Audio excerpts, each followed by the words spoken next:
Hello mga mi! So for this video, papasok na ang Disney Princess yung pagod kasi syempre hindi tayo mayaman. Papayaman pa lang, char!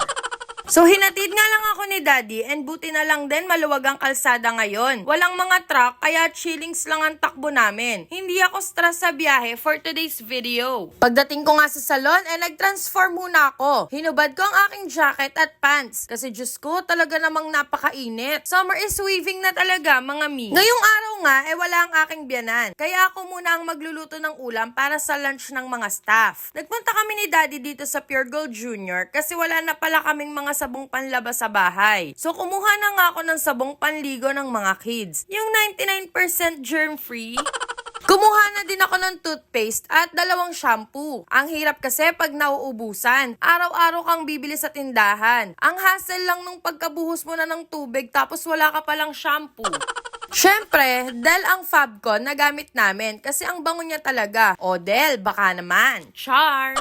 First time din nga naming itatry itong Kala detergent. Wala lang, bigla lang siyang pumukaw ng pansin ko. And same lang din naman sila ng presyo ng dati naming ginagamit. Kaya kumuha na din ako ng 2. At alam nyo namang hindi pwedeng mawala ang Zonrox. Ito talaga yung gamit na gamit sa amin dahil pampaputi ng uniform ng mga bata. Pagtapos, kumuha ako ng yakisoba para ialmusal namin ni Daddy. Tapos liquid seasoning nabili ni Minot at Mang Tomas nabili naman ni Marcus. Bumali na din ako dito ng pork giniling para sa lulutuin ko today. Tsaka tomato sauce. Nakita ko nga itong Vitamilk and kumuha na din ako ng isa. Kung hindi nyo pa natatry itong drink na ito, subukan nyo na mga mi. Masarap siya. So after nun, nagbayad na din ako. At dahil sa baba lang nitong Pure Gold ang palengke, dumiretso na ako doon at bumili ng konting isasahog ko sa giniling. Hindi ko na naisabay sa grocery kasi wala yung nagbabantay ng gulay at naka-lunch break daw. Pagdating nga namin sa salon, sinimulan ko na agad ang pagluluto. Sa isang kawali, naglagay ako ng konting tubig kasi papakuluan ko itong giniling. Habang iniintay ko na matuyuan ng tubig at magmantika yung giniling, hiniwa ko na muna itong mga rekado na gagamitin ko. Isang malaking patatas lang pala itong hiniwa ko sa maliliit na cubes. After nun, itong mga gulay na panggisa. 2 kamatis, 1 sibuyas na malaki, at 4 na cloves ng bawang. Nung nagmantika na ang giniling, ginilid ko muna at inuna kong igisa itong mga kamatis. Nung malambot na ang kamatis, isinunod ko na itong bawang at sibuyas. Syempre, pag okay na, imekos-mekos na natin yan kasama yung giniling. Nilagyan ko na din ng pamintang durog. Naparami pa nga kasi ewan ko dito sa lagayan, hindi pala dapat iniikot at kusang nabuhos.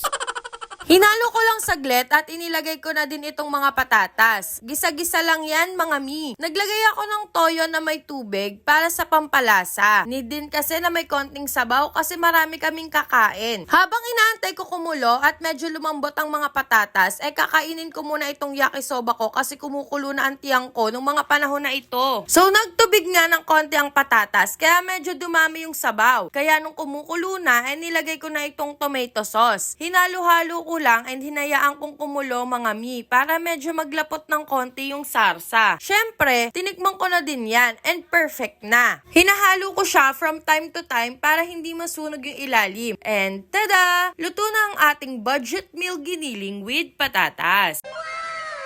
So after ko magluto, mga ilang minutes, nagkaroon na din ako ng client. Fast forward nga, mga bandang 3 PM, may dumating na bisita. Andito nga si Ate Ni. Kasi sinabay nila si Mama pauwi dahil maraming dalang damit na i-donate para sa mga nasunugan. So nagkaroon nga ako ng second client. And after ko siya gawan, ginutom na ako mga mi. Mga 5 PM na nga ito at kinain ko lang itong lasagna, chicken at pizza na dala nitong aming mga bisita. After ko kumain, nagkaroon ako ulit ng client at si Madam na yung last. May bigla ang dinner kasi kaming sisters. Mag-aalas 9 na nga ito nang dumating sila Madam. Dito nga pala kami kakain ngayon sa Grand Cafe 1919. Located siya dito sa 1 Luna Street, Binondo, Manila. Pwede nyo i-search sa Waze or Google Maps. 7 AM to 11 PM ang operating hours nila every day. And 10:30 ang last call kaya buti na lang at nakaabot kami. Ang haba nga ng list ng waiting dito mga mi. And pangdiinan pala ang suot ng mga tao. Maraming VIP daw na nakain dito, sabi nila Madam. First time namin ni Ate Ni dito at kasama din pala nilang kanilang mga asawa, kaya makiki-fifth wheel muna ako.